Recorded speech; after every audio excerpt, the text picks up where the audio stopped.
Olá, uma boa noite para você que está acompanhando ao vivo o resumo da semana aqui na Causa Operária TV.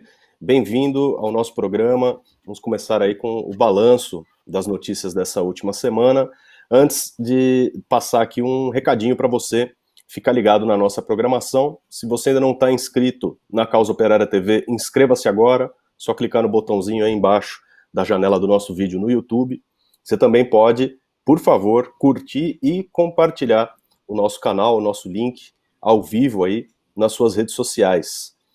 Fazer mais um convite, depois a gente vai falar mais sobre isso, mas já começou na última semana, no último dia 5, e vai continuar até o final de fevereiro a Universidade Marxista do PCO, nossa universidade de férias, com o curso Stalinismo, o que é o Stalinismo, né, uma análise marxista com o companheiro Rui Costa Pimenta. Já temos mais de 1.000 pessoas inscritas participando do curso.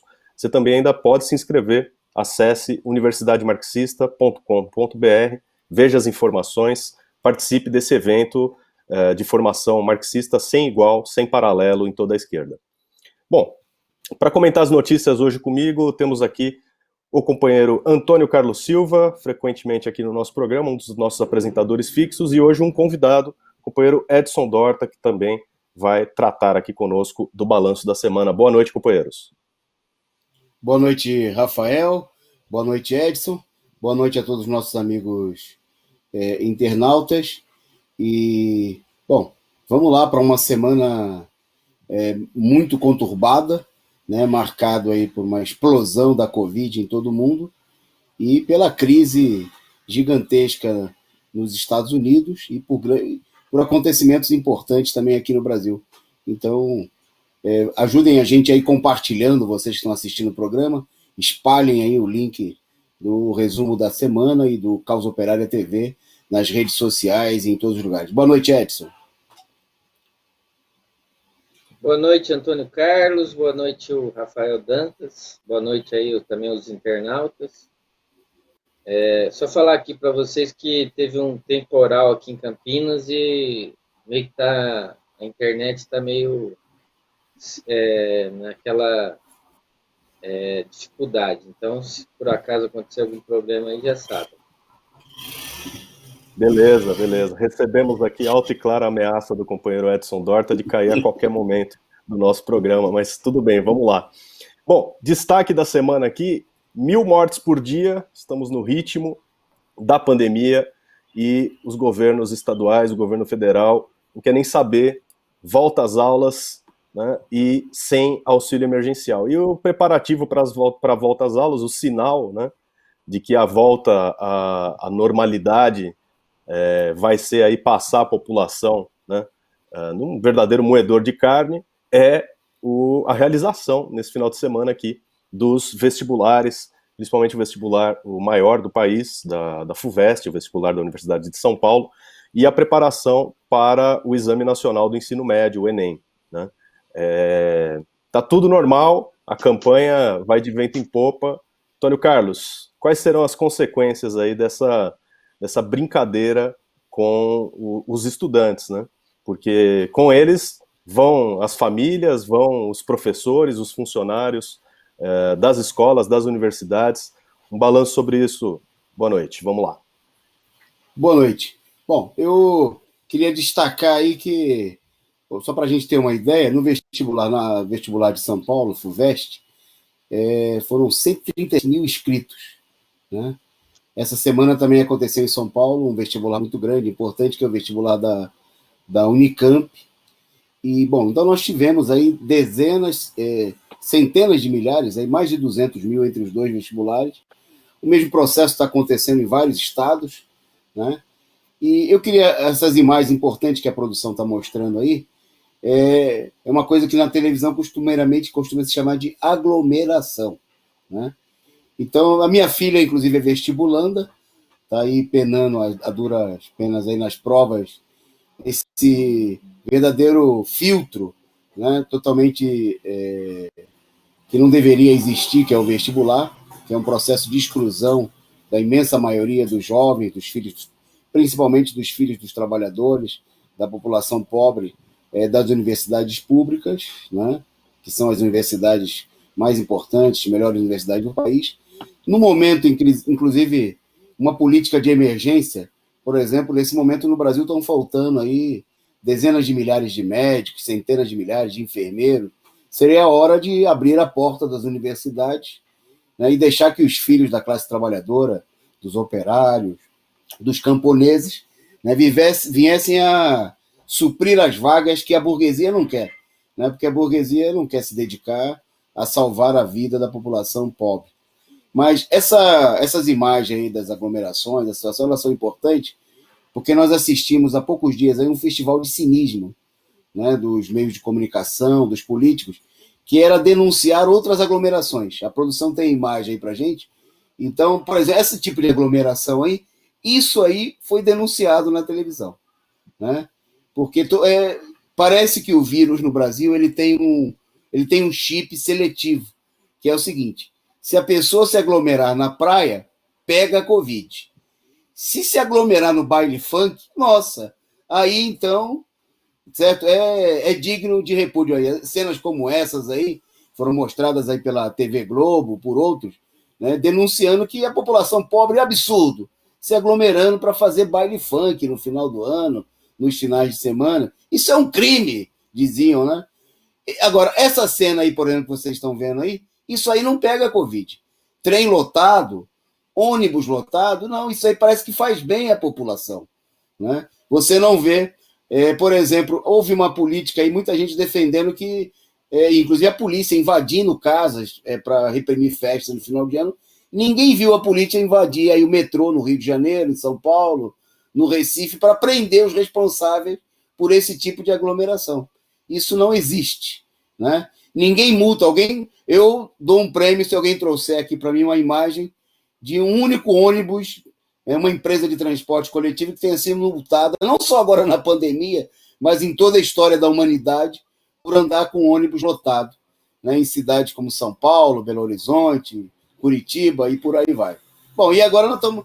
Quer dizer, então, no Brasil nós temos uma pandemia que, segundo o cinismo, né, das grandes emissoras de TV e dos políticos, a culpa é do povo. Mas a culpa é do povo só se ele vai na praia, a culpa é do povo se ele vai no baile, se ele vai no bar tomar uma cachaça, né, para aliviar aí o sofrimento da semana. Agora, se o povo andar no trem lotado, se o povo andar... E se os jovens também se aglomerarem na praia, criminosos.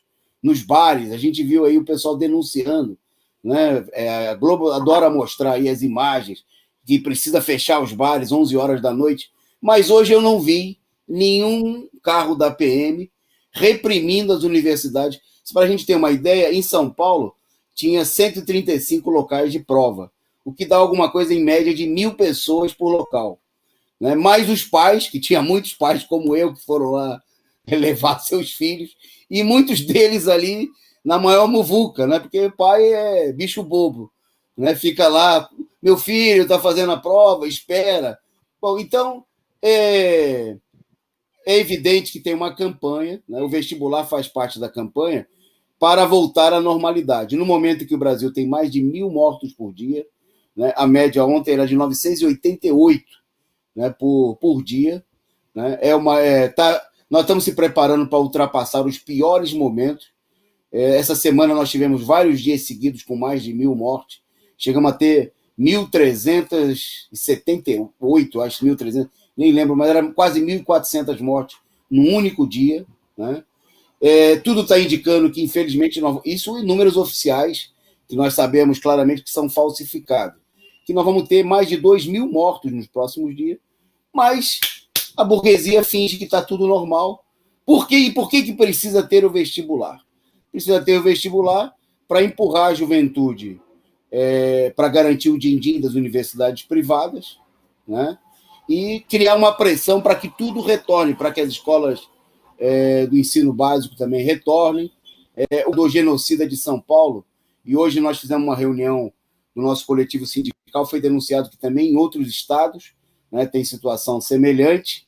O pessoal está marcando as aulas para o começo de fevereiro, para o começo de março, não querem nem saber, né? Fingindo que o anúncio da vacina já resolve tudo. É só você falar que tem vacina, não precisa nem vacinar o povo, que é uma outra mágica no Brasil. Né? Nós vamos ver daqui a pouco que aonde está vacinando, está morrendo também, está tendo recorde de morte. Mas no Brasil tem um milagre, que é só você falar que vai ter vacina, aí você pode fazer vestibular, está marcado para o próximo, se eu não me engano, dia 27, o Enem. O Enem são 6,5 milhões de inscritos em todo o país. Né?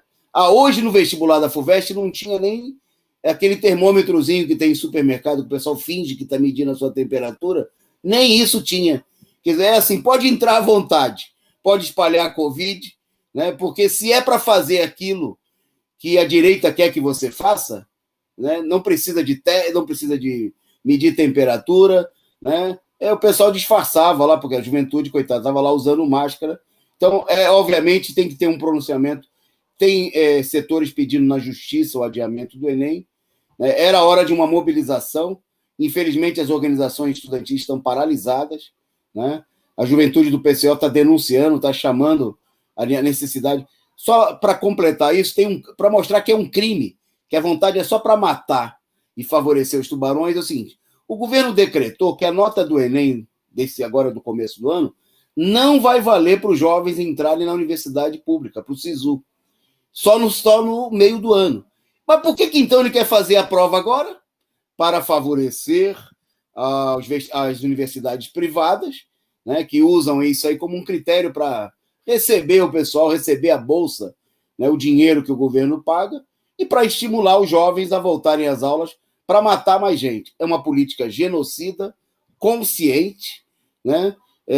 Só setores da esquerda muito tonto que ficam repetindo o que a direita fala, porque é óbvio que a direita quer matar mais. Mata mais, que para eles é pouco. Né? 1.000, 1.200, 1.300, 1.500 por dia é pouco. Vestibular, Enem, abre tudo, né? E só não deixa o povo ir para a praia, né? Não deixa o povo protestar, porque isso aí é perigoso. Né? Junta gente, junta povo, e o povo pobre não tem que ter direito a nada.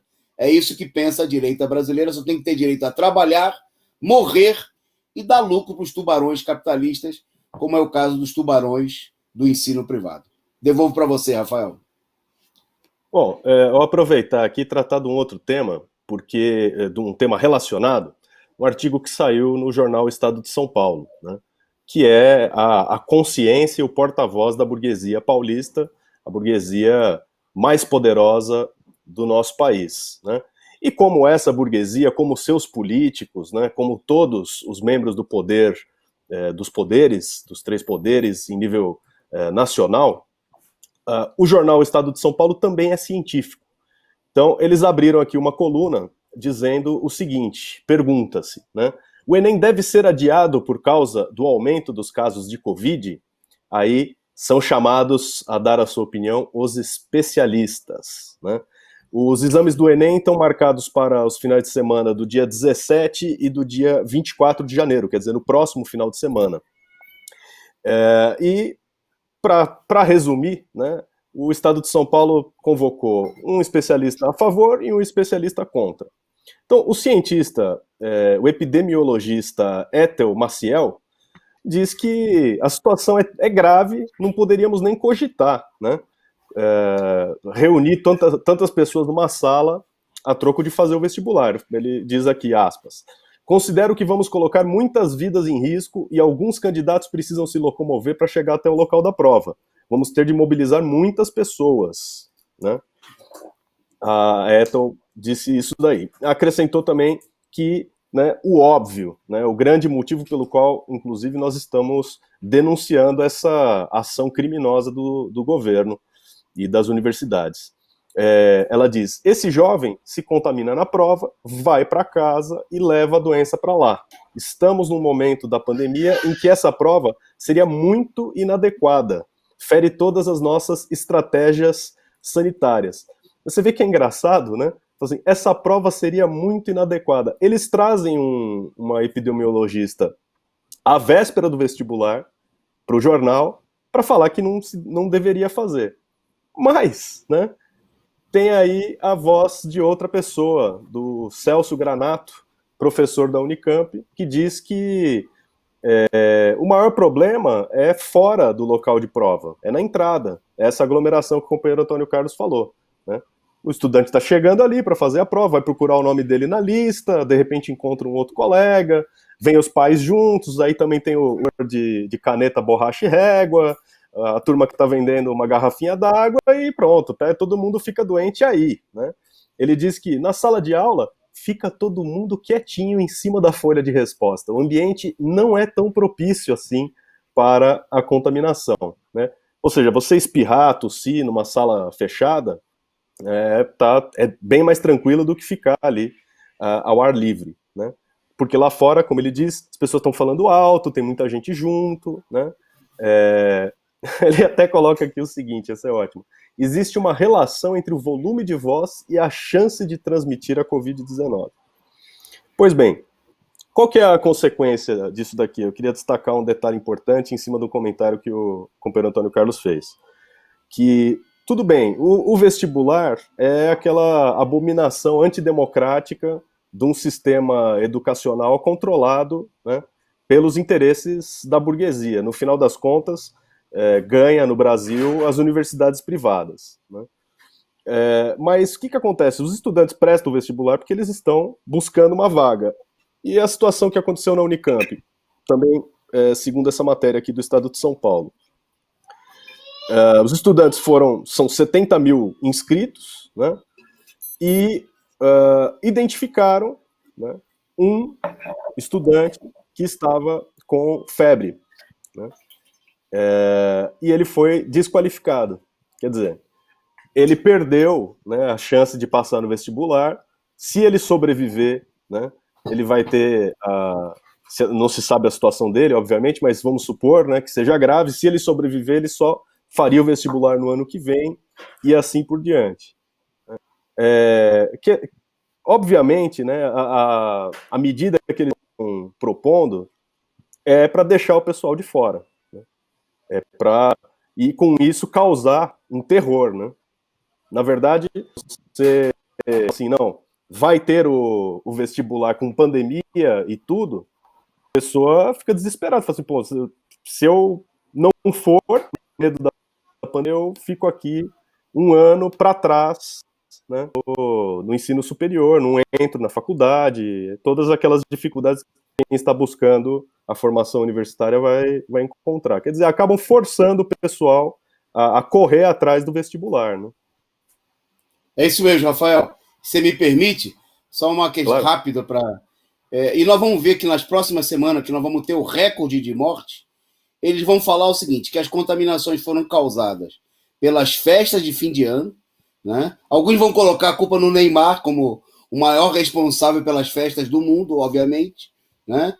E ninguém vai falar, por exemplo, que o pessoal se contaminou indo fazer compras na 25 de março, indo fazer compras na Seara, no Rio de Janeiro, no trem superlotado, no ônibus, não, no vestibular. Isso ninguém vai falar nada, né? E um dado que nós divulgamos essa semana é o seguinte, o crescimento de dezembro para cá da contaminação entre os jovens, de 0 a 29 anos, foi de mais de 1.050%.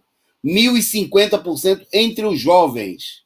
Quer dizer, então, no momento em que houve um crescimento, quer dizer, mais de 10 vezes do que em relação aos meses anteriores, os cínicos, que de agosto a dezembro esconderam que tinha Covid no Brasil, porque também é outra coincidência, né?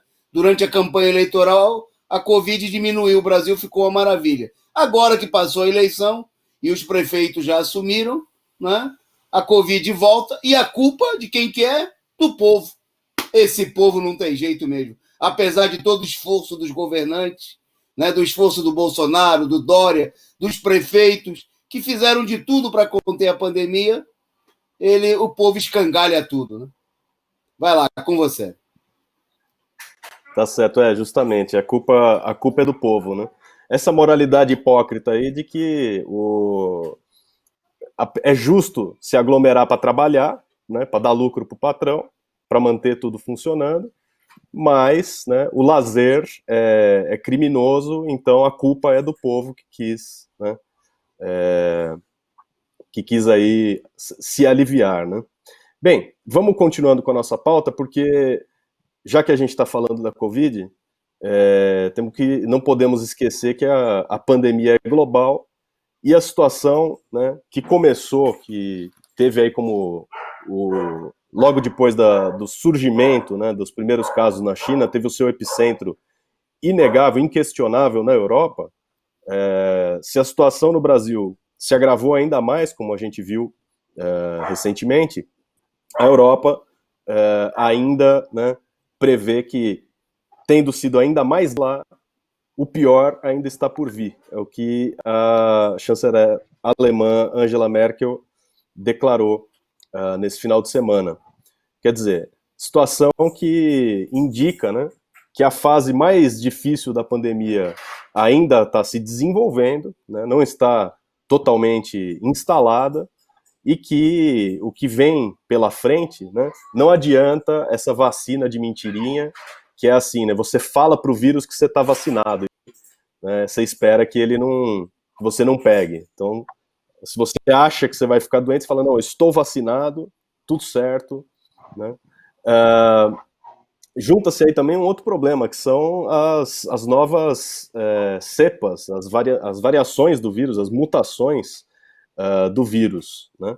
A Bélgica passou dos 20 mil mortos, né, nesse domingo, e as novas variantes dos vírus estão sendo encontradas em todos os países, inclusive no Brasil, né?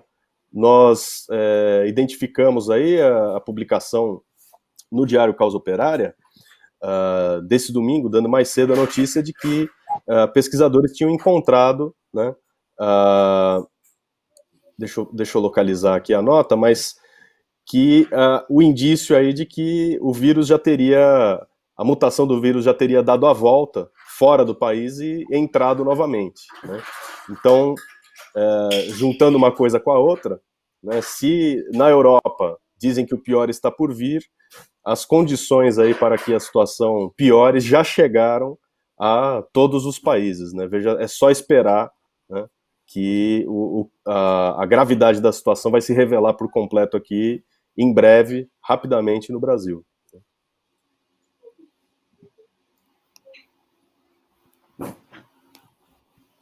Ok, vamos passar a bola então para o Edson, para ele falar da situação no Reino Unido, né, que é onde a situação explodiu por causa dessa nova cepa. E eu acho que tem um dado importante que tem a ver com o problema da vacinação, né, Edson? Vai aí. Essa história, né, da segunda onda do Covid, que na verdade não tem segunda onda nenhuma, é a continuidade do Covid, na Inglaterra está sendo desmascarado, né? A Inglaterra, com esse papo de segunda onda, eles estão vacinando, já vacinaram 200 mil pessoas, mas, no entanto, a Inglaterra continua batendo recordes de pessoas internadas e mortes no Covid, né? A Inglaterra, inclusive, agora ela relatou que o Covid está atacando também as pessoas jovens, né? Não só os velhos, aquelas pessoas que estão com risco, tem problemas de risco de saúde, diabéticos, cardíacos, etc. E mostrando que toda essa história da vacinação não está resolvendo nada, é mais um engodo desses governos capitalistas de usar a vacina como um calmante, né? Porque mesmo com a vacinação, eles tendo vacinado aí 200 mil pessoas, inclusive fazendo propaganda de que são os primeiros lugares onde estão vacinando as pessoas, continuam morrendo as pessoas, continuam tendo aí altas taxas de infecções, né, contaminação do vírus, do coronavírus, o que mostra, na verdade, que ninguém tem controle de nada, né? Está todo mundo no escuro, o vírus continua matando muita gente, e eles estão discutindo, inclusive, de fazer o terceiro lockdown, fechar aí o país novamente, porque a vacina não está surtindo efeito nenhum, né? Então mostra aí que se na Inglaterra está assim, né, onde eles já estão aplicando a vacina, o que significa que essa vacina, como já foi falado aí por muita gente, é mais um placebo, né, para acalmar a situação, esconder a quantidade de mortes que está acontecendo no mundo inteiro, no Brasil aqui também, em segundo lugar em quantidade de mortes, e que o negócio é mais profundo do que a gente pensa.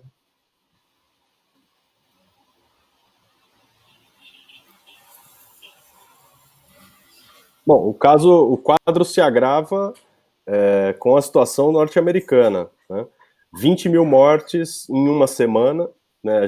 Acabei de comentar aqui na notícia sobre a Europa que no meio disso tudo, a Bélgica atingiu 20 mil mortos, né, durante o período todo da pandemia. E agora os Estados Unidos acumularam isso em uma semana e um novo recorde aí de casos por dia. Né? E a notícia que o companheiro Antônio Carlos vai comentar é a ameaça dos democratas, né, com o impeachment de Trump. É isso mesmo? Eu li certo? No apagar das luzes, eles vão dar uma solução para o Trump agora? Faltando cerca de 10 dias aí para a posse exatamente 10 dias, né, para a posse do novo presidente, o presidente eleito aí pelos setores mais fortes do imperialismo, o candidato democrata, o reacionário Joe Biden. Os democratas estão numa articulação aí a todo vapor para tentar encaminhar um novo processo de impeachment contra o Donald Trump. A Nancy Pelosi, presidente da Câmara, anunciou que a medida estava sendo encaminhada e, embora todo mundo reconheça que não vai haver tempo hábil para que o processo tramite na Câmara e no Senado, né, antes do dia 20, no dia da posse, antes que termine o mandato do Trump, ele não vai conseguir ser impeachmentado. Mas, mesmo assim, alguns setores estão defendendo que a medida seja adotada como uma política de retaliação e de caçar os direitos políticos do presidente norte-americano, Donald Trump. Né? Isso fica muito claro que, obviamente, tem a ver com o conjunto da situação, mas é tirar proveito dos acontecimentos dessa semana, do último dia 6, né, onde nós temos imagens aí, foram as imagens que ganharam o mundo da invasão, né, ocupação do Congresso Nacional, liderada com uma presença destacada de setores da extrema-direita, obviamente, mas que, obviamente, quem viu as imagens, nós mostramos aqui no nosso programa, foram manifestações com um peso importante, mostrando aí um certo apoio, né, uma certa influência direitista, obviamente, que o Trump tem. Bom, e que são a expressão, né, nós analisamos aí o jornal Causa Operária, inclusive eu faço aí um destaque, né, é um tema central do jornal impresso do partido aí nessa semana, né, foi destaque também no nosso jornal diário, vem sendo aí tem tido uma cobertura no causaoperaria.org.br pela importância desse acontecimento, porque justamente não é por acaso, né, que ele se dá no momento em que os Estados Unidos chegou a ter, num único dia, quase 4 mil mortos, né, num único dia, né, encostou e faltou um pouco mais de 100 pessoas para bater a marca dos 4 mil. O país já tem, nesse momento, quase 375 mil mortos. Né? Eu lembro que há umas semanas atrás, aí o próprio Rafael comentava aqui que uma desgraça semelhante ocorrida mais recentemente foi a Guerra do Vietnã, onde os Estados Unidos perderam 58 mil vidas, né, norte-americanos, né, mataram lá mais de 500 mil de vietnamitas, mas eles perderam. Isso provocou, né, uma crise gigantesca no interior dos Estados Unidos e em todo o mundo por conta do enfraquecimento do imperialismo. Né? Então, bom, primeiro queria destacar esse problema da importância da crise no interior dos Estados Unidos. Né? As manifestações, muita gente procura apresentar as manifestações dessa semana com a invasão do Capitólio como se fosse um raio em céu azul. Está tudo bem nos Estados Unidos, é que nem aqui no Brasil. Né? Tem mais de 300 mil mortos, de verdade, mas o governo fala que está tudo bem. Né? Toda hora são mensagens de otimismo que a gente vê. Nos Estados Unidos procuraram apresentar como se o que aconteceu no Congresso fosse simplesmente um ato de loucos, né? De um punhado de malucos da extrema-direita, e obviamente que não, é um reflexo da situação norte-americana. Os Estados Unidos, pela primeira vez na sua história, tem mais de 40 milhões de pessoas passando fome, né?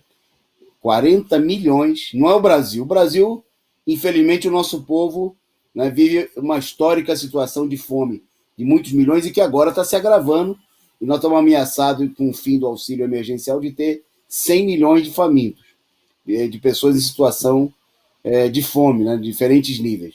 Agora, nos Estados Unidos, isso é uma novidade, e obviamente que é uma novidade muito explosiva, são dezenas de milhões de desempregados, né? E o que nós tivemos aí, eu achei muito importante, quem não assistiu deve assistir a análise política da semana, né, feita pelo companheiro Rui Costa Pimenta, aqui no nosso canal, o programa apresentado ontem, onde ele explicava o seguinte, que a gente viu muita gente criticando, né, e defendendo a repressão.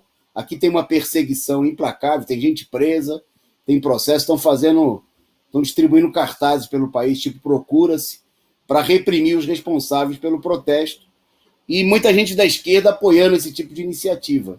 É bom lembrar que os ativistas, inclusive da extrema-direita, com as quais a gente possa não ter nenhuma concordância, mas estavam expressando o direito de manifestar na casa do povo. Né?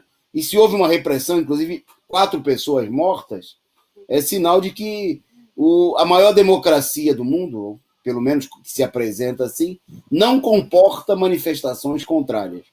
Né? E aí há a política de decretar o impeachment do Trump, sob a acusação de que ele incitou a desordem, né? E há toda uma política já anunciada de recrudescimento com a aprovação de novas leis, além das leis já existentes de exceção nos Estados Unidos, como o Estado patriótico, de colocar aí na ilegalidade a mobilização. Quem defende isso daí, né, obviamente não tem um posicionamento minimamente democrático. Seria, só para a gente citar exemplos recentes, seria como condenar, por exemplo, os educadores do Paraná, né, que invadiram ocuparam a Assembleia Legislativa do Estado, né, colocar na cadeia os ativistas da POSP, né, e eu me sentiria ameaçado se isso...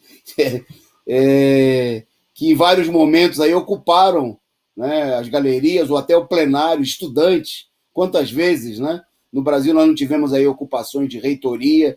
Quer dizer, o espaço público ele não pode ser adentrado, né? É um templo tão sagrado que tem que ser imune ao povo.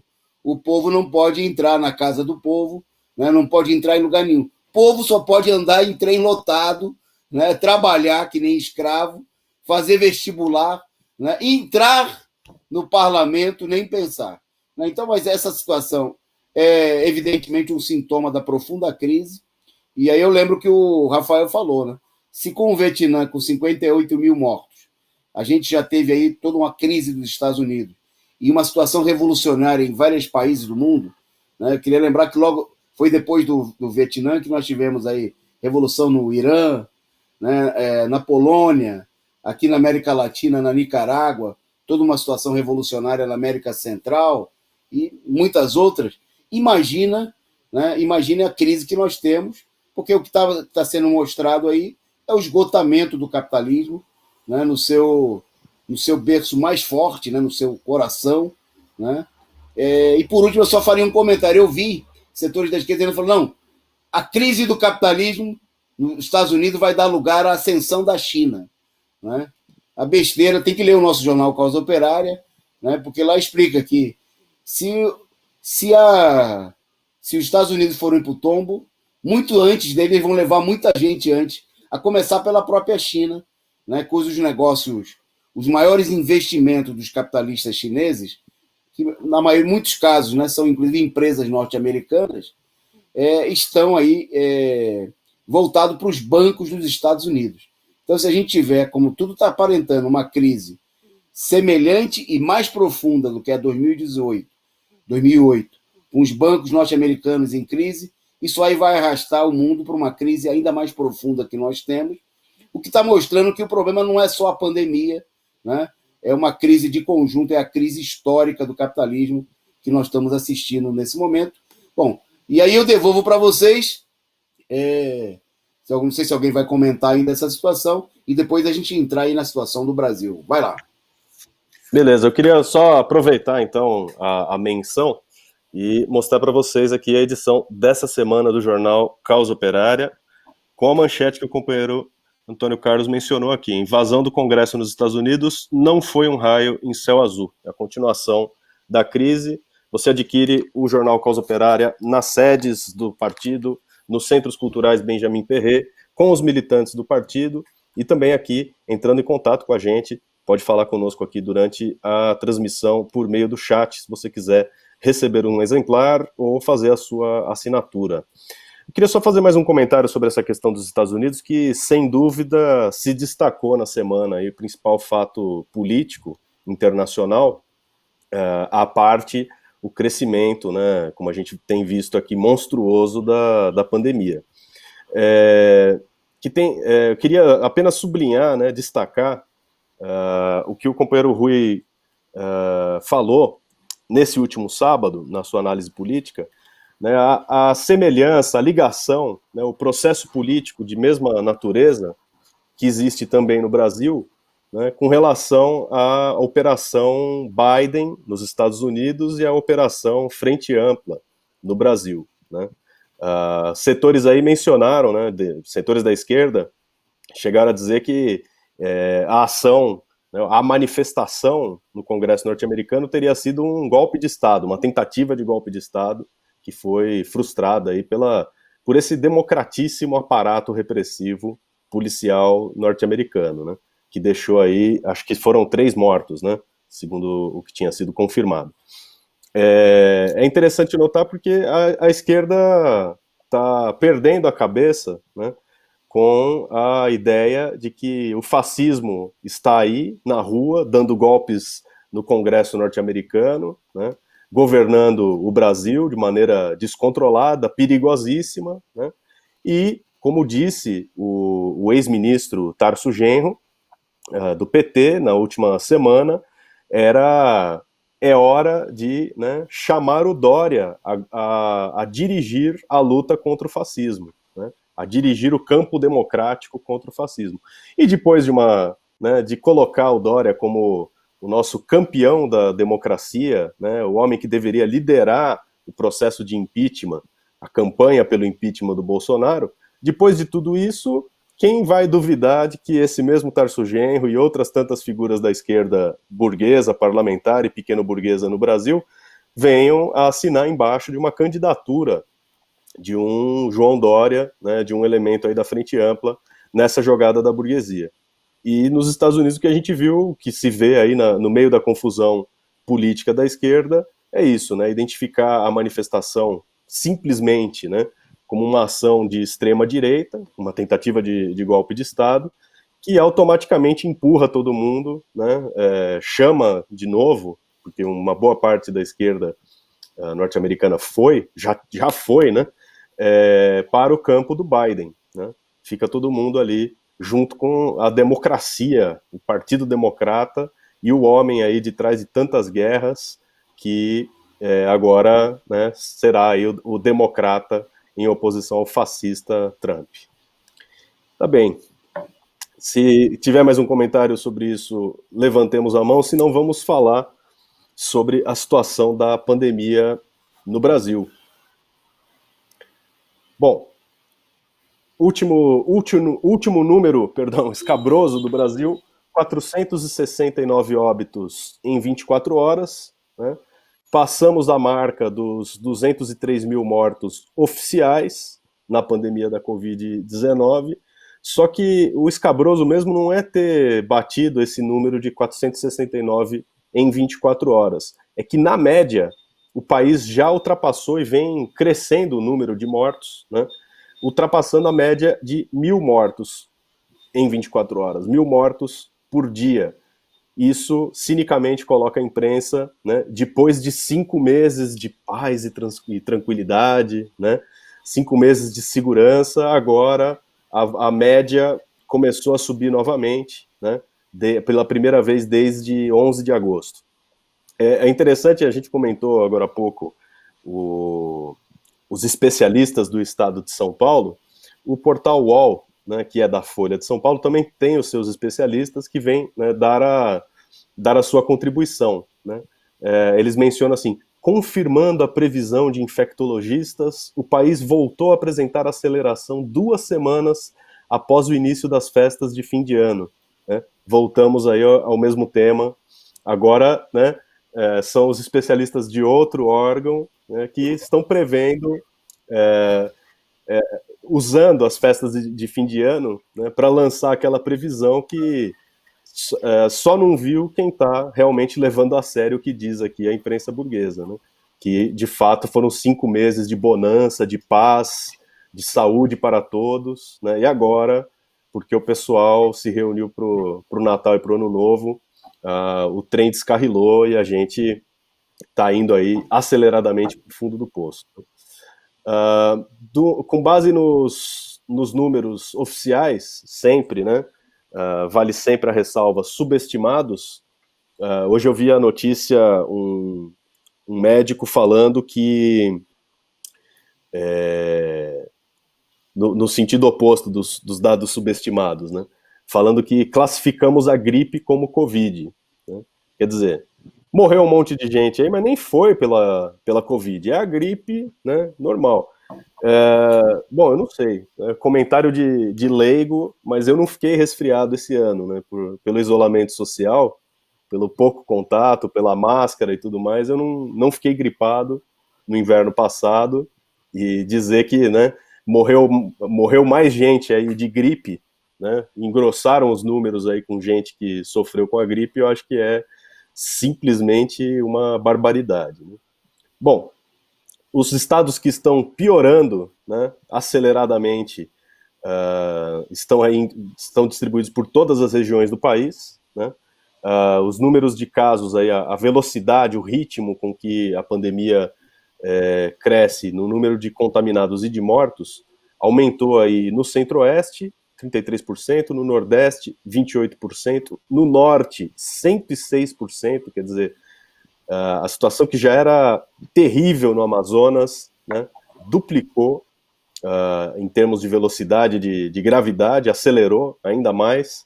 O Sudeste, mesma coisa, todos os estados, né, dizem apenas que o Espírito Santo estaria estável, né, mas é o menos populoso, mais isolado do Sudeste. Minas Gerais, São Paulo e Rio de Janeiro vem aí com um número crescente de mortos. E na região sul também, né, o Rio Grande do Sul e o Paraná, que recentemente, né, no começo de dezembro, Paraná também teve aí decretada, né, uma nova onda de lockdown, de repressão, de isolamento, né? Bom, esses são os primeiros dados aí da primeira, terminando aí agora, indo para o final da primeira quinzena de janeiro, o balanço do que não foi apresentado ao longo dos últimos 5 meses aqui, 5 meses mágicos em que o país, né, sem vacina, sem medidas, sem nenhum controle, sem nenhuma medida de contenção, com a destruição total da saúde pública, tivemos 5 meses em que a pandemia foi derrotada, né, sem que a gente sequer precisasse entrar no ringue, né, uma maravilha. O governo não teve que fazer nada, a pandemia sumiu e agora voltou, culpa das festas de fim de ano. Comentários, companheiros? Só rapidamente reforço o que nós dissemos no começo do programa, né?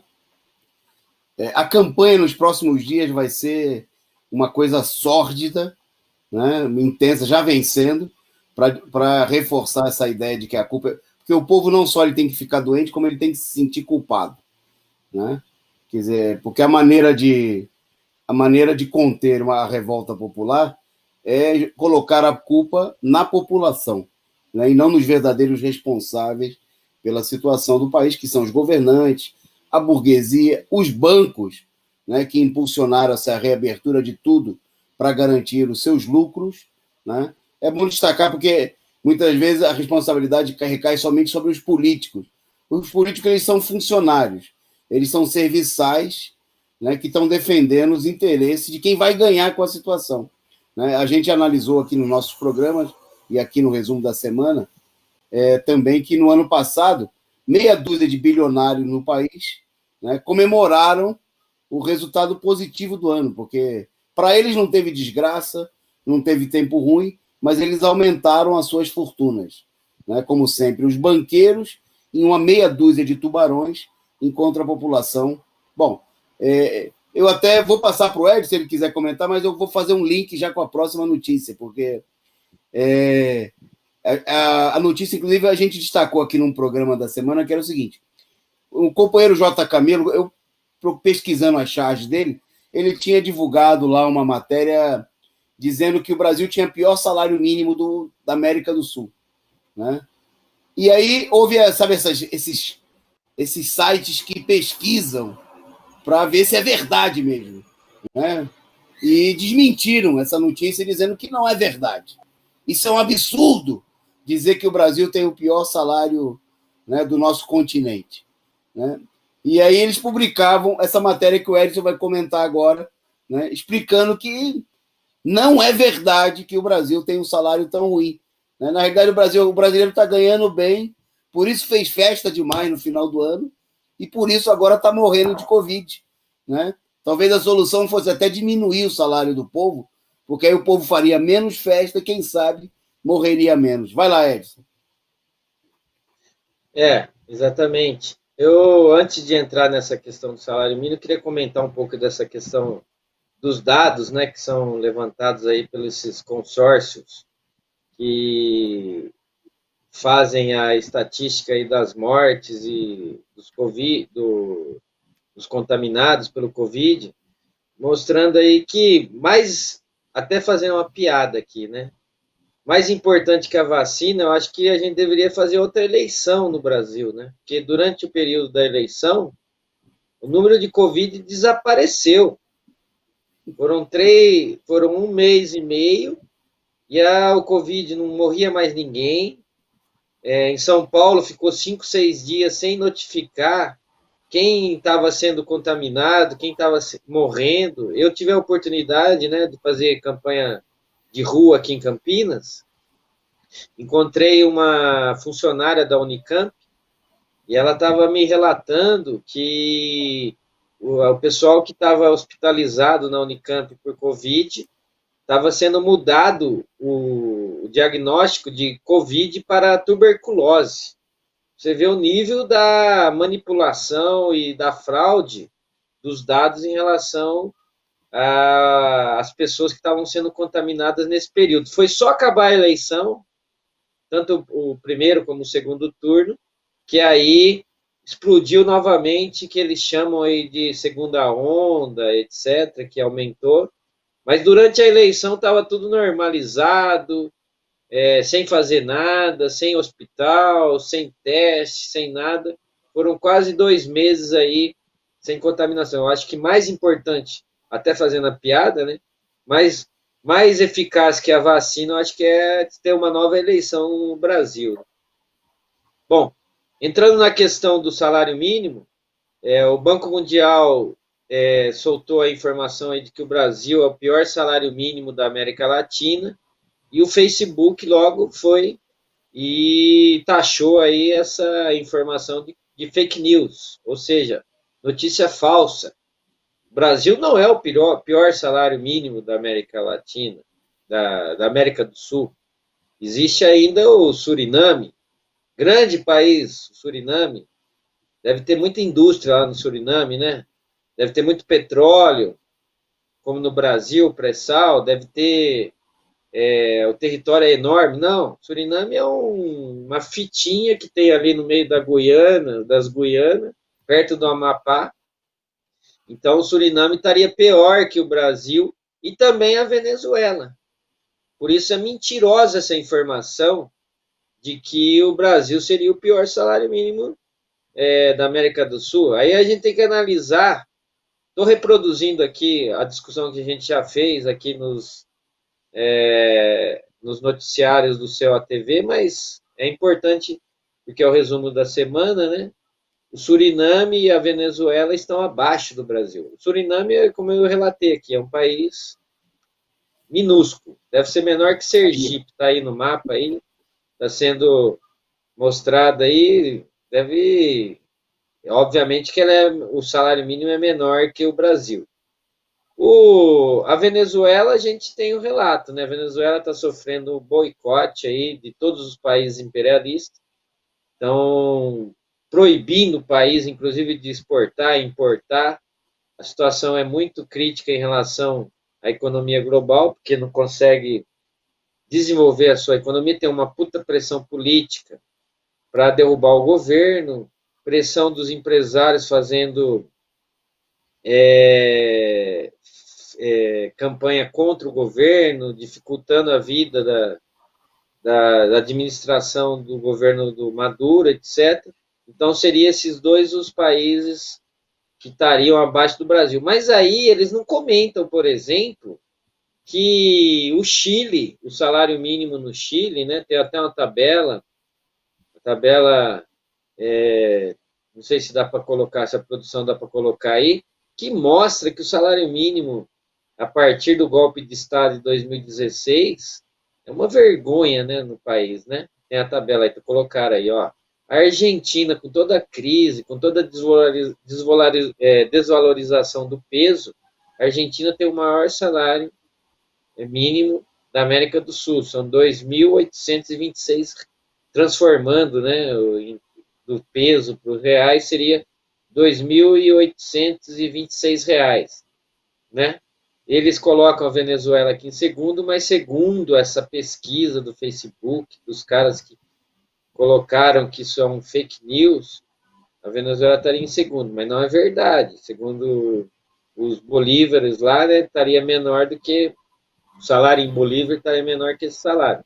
O Equador teria um salário, o Equador que também é um país menor que o Brasil, não tem toda essa capacidade, essa potência industrial, operária, etc., de riquezas minerais, etc., teria aí a terceira colocação, com um salário mínimo de R$ 2.497. E aí vem Uruguai, Colômbia, Bolívia, Paraguai, Peru, Chile, até o Suriname, depois a Guiana Francesa. Aí a Guiana Francesa eles já alegam, sabe o quê?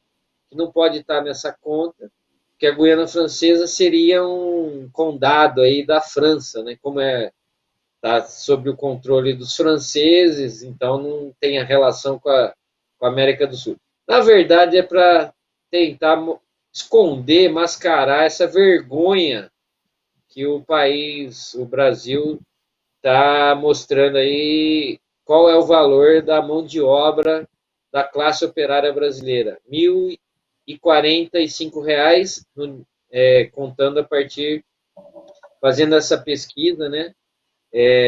A partir de outubro de 2020. É claro que agora teve um reajuste significante, foi para 1.100, já aumentou R$ 65, que não dá para comprar 2 pacotes de arroz. Mas mesmo assim, o Brasil continua lá na lanterna do salário mínimo na América do Sul, mostrando aí que o golpe de Estado quer realmente voltar, que a classe operária brasileira venda a sua mão de obra aí a preço só da comida. Que o R$ 1.100 seria uma compra em supermercado no momento e na atualidade em que a gente está vivendo no país, né? É isso.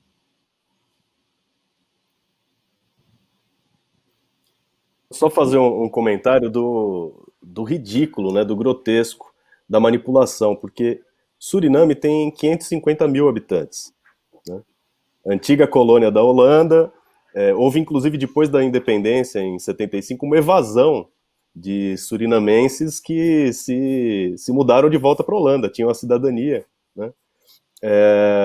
Um país extremamente pobre, era a população, né? E o que está aí no ponto mais baixo da lista. O que é realmente surpreendente é a posição do Brasil, seja como último, seja como antepenúltimo salário mais alto, ou seja, o pior salário, né?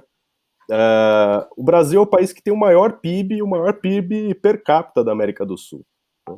Que é como o companheiro Edson falou, o valor da mão de obra aqui apenas indica, né, que pode ser, por ser um salário como esse, a situação em que a classe trabalhadora em toda a América do Sul é mais duramente explorada, expropriada, né, pela burguesia. O trabalhador aqui é forçado a trabalhar pelo valor de continuar a trabalhar nas piores condições pelo valor de 2 pacotes de arroz a mais, né, por mês nesse ano com o reajuste.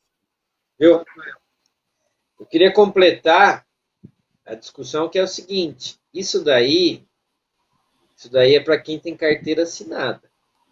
Porque a partir do golpe de Estado, com a reforma trabalhista, ou seja, a destruição das leis trabalhistas no Brasil, tem gente trabalhando aqui no país, nesses contratos intermitentes, ou por hora, etc., para ganhar 600, 700 reais. E hoje, para você conseguir, no país, com a mudança da legislação a partir do golpe, um contrato na carteira de trabalho, para você ganhar salário mínimo, também não está essa molezinha, não. A maioria dos trabalhadores que estão conquistando algum tipo de serviço ou entrando em algum trabalho não estão sendo registrados, não tem garantia de nem o mínimo, né? Antigamente a gente falava o seguinte no país, né? Você tem que ter um reajuste no salário mínimo, porque o reajuste do salário mínimo vai fazer com que os outros salários também sejam reajustados. Com o golpe de Estado, acabou essa lógica. Você não tem mais legislação trabalhista, o patrão te contrata pelo valor que ele quiser.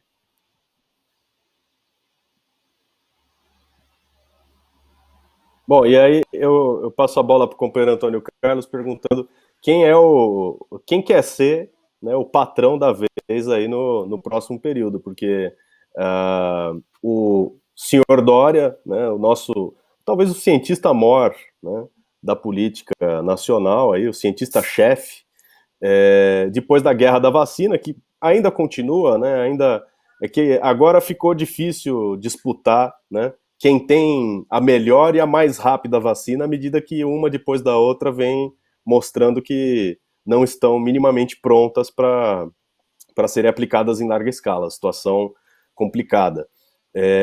Depois de apelar aí para a vacina que ele prometeu, mas não entregou, diz que vai entregar, agora é urgente. O que é urgente, companheiro Antônio Carlos? Vamos lá. Eu só antes de comentar, aproveitar aí, você levantou, queria saudar aqui a presença da Cristina Gregório, novo membro aqui no nosso canal, e agradecer as contribuições aí na forma de super stickers do Papo para Aqui Postar, só tendo face, então fake, e é da Renata Diniz. E pedir a você que está aí nos assistindo, né, audiência elevada no dia de hoje aí, você que nos assiste ao vivo ou depois, contribua. Né? Você pode mandar aí a sua contribuição instantânea, né, na forma de superchat, figurinhas, contribuir na vaquinha da Causa Operária TB, e a sua contribuição é fundamental para a gente seguir na luta contra vigaristas como esse aí que o Rafael levantou a bola. O Dória, né? O Dória e Bolsonaro, eles iniciaram a guerra da vacina, né? Que era disputa pela vacina. A vacina não é para salvar o povo. É um pouco parecido com o que o Edson disse, né? Como não pode ter... Se tivesse eleição todo mês, a Covid desaparecia, porque foi o que aconteceu, né? Mas como não dá para ter eleição todo mês, todo ano, eles inventaram uma nova maneira de fraudar a situação, que é anunciar a vacina. Então estão dizendo até que eles vão distribuir senha para a vacina, porque quem sabe entregando a senha para a população, não pegue mais Covid. né? Porque é essa a mensagem que eles procuram passar. Bom, nessa semana, aquilo que era uma guerra, na realidade está virando uma guerra de bobs, né? Aquela guerra no cabeleireiro, onde um fica tirando bob no outro, né? Guerra, não é uma verdadeira guerra, é a disputa, né? Nós destacamos aqui na nossa imprensa para ver quem vai tirar a foto vacinando primeiro, né? Bolsonaro e o Dória estão numa disputa renhida para ver quem vai aparecer na foto, como é que será a manchete, né? Dória vacina o primeiro brasileiro. Vacinação começa em São Paulo. Ou se a manchete vai ser outra. Vacina da Fiocruz, né? É a primeira a atender a população, importada por Bolsonaro, etc. E tal. Bom, essa semana, tanto a Fiocruz como o Instituto Butantan, né, pediram aí o registro emergencial das respectivas vacinas que eles produzem com empresas internacionais, né? O Butantan com a empresa chinesa, com a Coronavac, vacina Coronavac, e a Fiocruz, né? A AstraZeneca, né? A vacina que, inclusive, o primeiro lote, né, seria uma importação, não seria diretamente da produção. É bom destacar, né, que tanto no caso do Butantan como no caso da Fiocruz, eles pediram para começar a vacinação com vacinas importadas, né, já que a produção nacional ainda não daria conta, que não está ainda habilitada para ser colocada à disposição da população. Então, nós teríamos aqui um teatro como nós vimos em vários países do mundo, né? Por exemplo, na Inglaterra, que agora tem um recorde de casos e de morte, nós tivemos há um mês atrás uma senhora de 91 anos sendo vacinada. Foi aquela coisa linda, todo mundo chorando, né, na frente da televisão, que é velhinha, né? Nos Estados Unidos, que tem 4 mil mortos por dia, né, teve aquela cena também emocionante de uma enfermeira negra, né, sendo a primeira a ser vacinada. Bom, nem lá, isso aí não adiantou nada, obviamente, para parar a pandemia, pelo contrário, né, a situação está cada vez pior, como reconhece, foi falado aqui no começo do programa, até a chanceler, a premier da Alemanha, um dos países que tinha menos casos e que agora já tem mais de 60 mil mortos, né, mostrando aí o pouco caso do capitalismo justamente nos países mais ricos do mundo. Aqui, que não é um dos mais ricos, né, como foi explicado aqui no ponto anterior, né, a encenação continua, né, o Dória, bom, eles entraram com pedido e a Anvisa, obviamente para tentar, aí tem a disputa, né, para tentar favorecer a vacina do time do Bolsonaro, apresentou exigências. E aí o Dória reclamou, para que tantas exigências? É preciso ter o senso de urgência, né? Senso de urgência não é para salvar as vidas, não tem senso de urgência para fazer teste, não tem senso de urgência para abrir novos leitos de UTI, não tem senso de urgência para aumentar o salário dos médicos, dos trabalhadores da saúde, que estão trabalhando que nem cachorro, né? Sem descanso. Aí não tem senso de urgência. A urgência é para, vamos fazer logo a encenação, né? Quem sabe até, ele já até se... havia manifestações aí do secretário de Saúde de São Paulo, dizendo assim, se for o caso, começamos a vacinação juntos. Tipo assim, vamos fazer o teatro, vamos parar de brigar, né, se for o caso, né, e a gente faz a encenação que tanto Dória como Bolsonaro, e o povo continua morrendo, né? Um segundinho, um comentário sobre o ponto anterior. Vocês sabem, eu estive na Venezuela, né, representando o partido há 2 anos atrás. Queria lembrar que a comparação com a Venezuela também é infeliz, porque na Venezuela você abastece o seu carro com R$1 por ano, para todo ano, dá para você abastecer o carro. A população tem aluguel pago pelo Estado, né? Tem conta de luz, conta de água pago, quer dizer, não dá para comparar o salário mínimo no Brasil. E eu estava olhando agora há pouco, tem uma matéria, até antiga, denunciando que os deputados da Venezuela ficaram 1 ano sem receber salário, né? Quer dizer, existe uma situação de desgraça na Venezuela, mas é uma situação de desgraça para todo o povo. Aqui, né, enquanto o povo tem que ganhar esse salário miserável, né, você tem aí esses charlatões e os banqueiros, as pessoas os donos deles, né, que estão ganhando muito dinheiro, né, ao contrário do que está acontecendo na Venezuela, onde há uma crise, há um cerco, né? Então, comparar o Brasil com a Venezuela, vai catar coquinho. Eu devolvo para vocês aí, para a gente seguir agora, dar uma acelerada, né, na nossa reta final na pauta aí. Bom, o último comentário sobre economia é do companheiro Edson Dorta, o problema do fim do auxílio emergencial e a estimativa, né, eu diria até conservadora, de que haverão aí, levará, o fim do auxílio emergencial levará, não é que, né, estarão nessa situação, serão arrastados para essa situação, 3 milhões e 400 mil pessoas em extrema pobreza. É mais ou menos isso.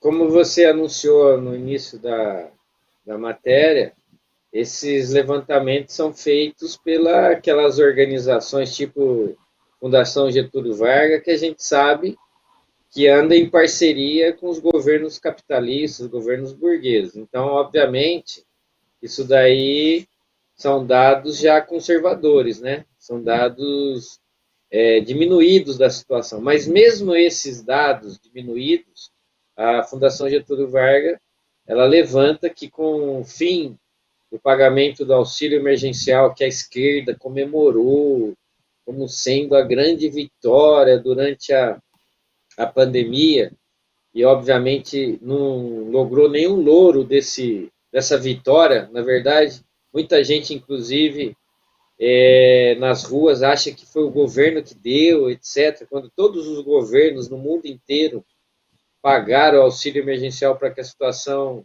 durante a pandemia não explodisse para um conflito social, e o Brasil, inclusive, foi um dos menores a pagar esse auxílio emergencial, né? Se a gente for comparar, inclusive, com o Suriname, eu acho que o Suriname pagou, a gente viu agora que, segundo eles, o Suriname é o menor salário mínimo, o Suriname pagou um auxílio emergencial, acho que maior que o Brasil. Mas mesmo essa migalha que eles pagaram aí durante esse período, que acabou agora no mês de dezembro, não vai ter, a Fundação Getúlio Vargas apresenta que vai ter 3,4 milhões de pessoas no Brasil em extrema pobreza.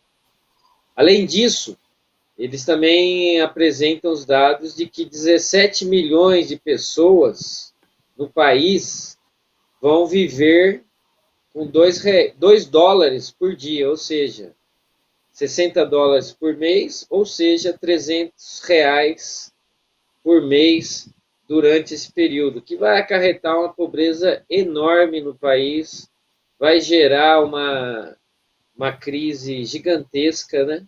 A gente, apesar dessas migalhas, essa migalha que vai desaparecer agora no mês de janeiro, vai levar aí ao que eles antes estavam tentando evitar, a essa crise social, em que o Brasil vai voltar aí aos mapas da pobreza, da fome, da miséria e etc. Então, a situação ela é alarmante, né? Ela vai para um conflito social com certeza.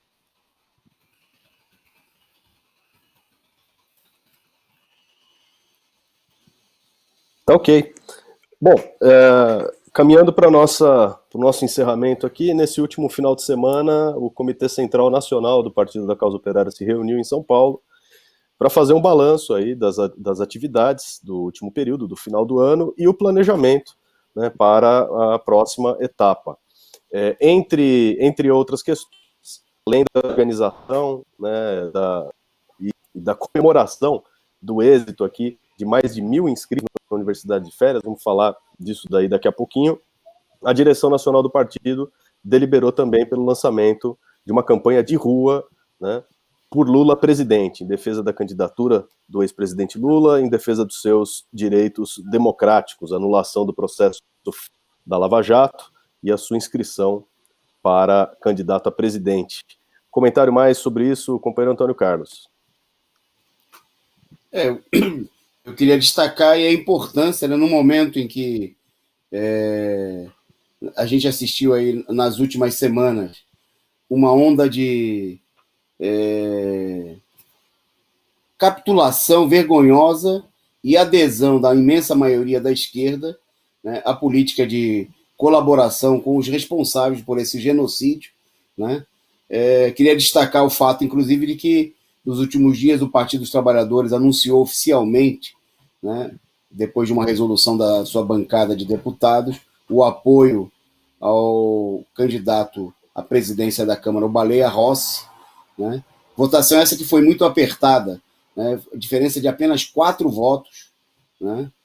No interior da bancada do PT, mostrando a crise, mas uma política. E, bom, o PT apresentou uma nota, uma justificativa, e na justificativa dizia que o Baleia Rossi se comprometeu em defender a vacina, a reforma agrária, os direitos dos trabalhadores, tudo.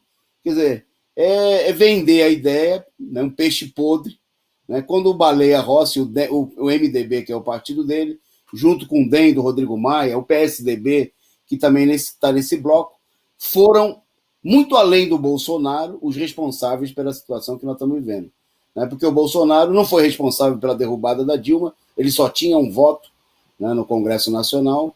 Né, o Bolsonaro não foi o responsável pela posse do Temer, né, e pela manutenção do Temer no governo, não foi o responsável pela aprovação do congelamento dos gastos públicos, não foi o responsável pela reforma trabalhista, não foi responsável nem pela reforma da Previdência.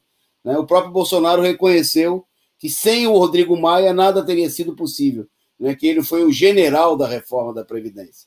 E agora, né? Então, nesse momento que a gente vê, bom, a capitulação chegou a tal ponto que o PT decidiu apoiar para a presidência do Senado um senador do DEM, o mesmo senador que o Bolsonaro também vai apoiar, né? Porque o pretexto na Câmara é que tinha que apoiar o MDB e o DEM, porque seriam contra o Bolsonaro. Mas no Senado, né, para conseguir uma boquinha, né, para algum senador aí que está querendo um cargo na mesa, alguma comissão, né, da mesma forma que na Câmara o PT vai ganhar em troca, está na negociação aí a primeira secretaria da Câmara.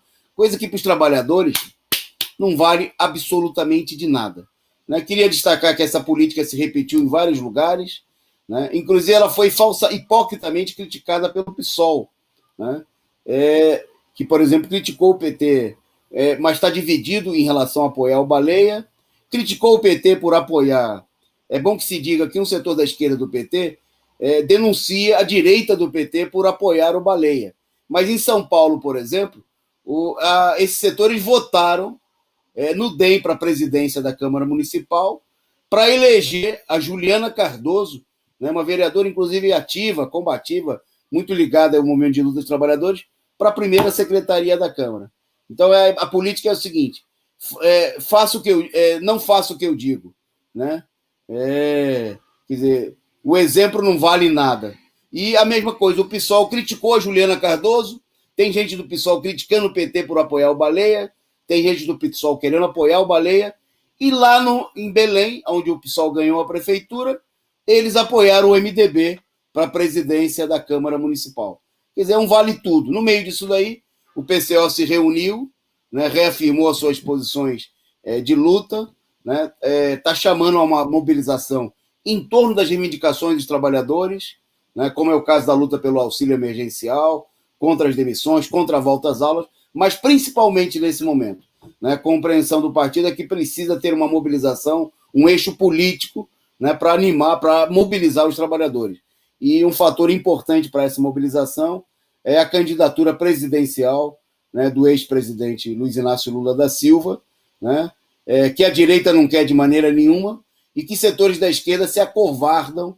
Né, então o PCO vai às ruas, né, vai lançar a campanha. Nós vamos apresentar nos próximos dias aí detalhes e já passar imediatamente a iniciativa, né, a realizar os mutirões nas ruas, nos bairros, né, para defender o retorno dos direitos políticos do Lula, né, caçados pela criminosa Operação Lava Jato, que tem que ser jogada na lata do lixo, né, e a defesa da candidatura presidencial do Lula como forma de mobilizar os trabalhadores. Bom, para aumentar a compreensão sobre toda essa situação, para reforçar, né, a compreensão revolucionária, né, a teoria revolucionária do partido, para enfrentar essa situação difícil, é que o PCO está realizando a maior, né, escola marxista, a maior escola de formação política do mundo, né, Mas aí, para falar sobre esse tema e encerrar o programa, eu passo aí para o companheiro Rafael. Só antes do Rafael, posso só fazer um comentário rapidinho? Pode, vamos lá. Que é sobre o PSOL, né? Eu vi recentemente um vídeo do Glauber Braga, que a esquerda acha que é o deputado mais à esquerda do PSOL, falando de que uma coisa é a eleição no primeiro turno na Câmara, outra coisa é a eleição no segundo turno, dando já de barato que eles vão apoiar o candidato golpista, o Baleia Rossi, no segundo turno. Não, isso aí já... favas contadas. Agradecer aqui o último superchat de hoje, companheiro Sou Eu, o companheiro, não sei. Muito obrigado pela colaboração, muito obrigado a todo mundo que participou aqui, comentou, né, participou aqui no nosso chat. E para encerrar, deixa eu falar então sobre a Universidade Marxista de Férias do Partido da Causa Operária. Como o companheiro Antônio Carlos falou, é a maior atividade de formação marxista do mundo. Nós estamos realizando o curso já há mais de 23 anos. Né? Estamos na 46ª edição da nossa Universidade de Férias. E, dessa vez, atingimos uma marca histórica da nossa própria atividade, mais de 1.000 inscritos, mais de 1.000 pessoas que estão acompanhando oficialmente o curso, estão inscritas, têm acesso à nossa plataforma, ao nosso site universidademarxista.com.br, onde eles assistem o curso, têm acesso à biblioteca socialista, acesso à enciclopédia marxista, tem a inscrição aos cursos, os últimos cursos da Universidade Marxista sobre a Revolução Chinesa e o marxismo, que foi dado no passado e no ano retrasado. Você ainda pode participar, o curso é transmitido ao vivo às terças e quintas-feiras, a partir das 7 horas da noite. Você se inscreve, só é transmitido para quem está inscrito e permanece na nossa plataforma aí por mais 6 meses. Então, não se preocupe se o horário não é dos melhores para você, você sempre pode assistir o curso no horário que está disponível, porque uma vez inscrito você tem acesso a ele, acesso a todo o material disponibilizado para você, organizadinho lá na nossa sala de aula socialista, com todo o preparativo do curso. Mais material está sendo acrescentado ao longo dos dias. Você tem livros completos, você tem textos selecionados, há materiais traduzidos pela primeira vez em português, textos sobre o stalinismo, textos do marxismo, textos de análise marxista, teórica. O Antônio Carlos falou, vale a pena sublinhar, o conhecimento, né, da história, das políticas teóricas e dos erros crimes da esquerda passado, é de fundamental importância para a orientação de uma política correta no presente, da política de um partido de esquerda, da política de um partido revolucionário, comunista. É preciso, né, entender, é preciso conhecer, entender, analisar, tirar as conclusões, ciências do passado. E é isso que o curso da Universista oferece a todos os interessados, a todos os militantes da esquerda, os ativistas, a todos aqueles que querem conhecer, se aprofundar no estudo do marxismo, no estudo da filosofia revolucionária trabalhadora. Bem, nosso tempo acabou. Agradeço, então, mais uma vez, todo mundo que está conosco no chat. Se tiver entendendo, o link está aqui, universidademarxista.com.br. Vocês ficam ligados na programação da Causa Operária TV, é ao vivo, 24 horas no ar, amanhã tem mais. E obrigado, Antônio Carlos, obrigado, Edson Dorta, e amanhã, ligado na programação da Causa Operária TV. Até lá.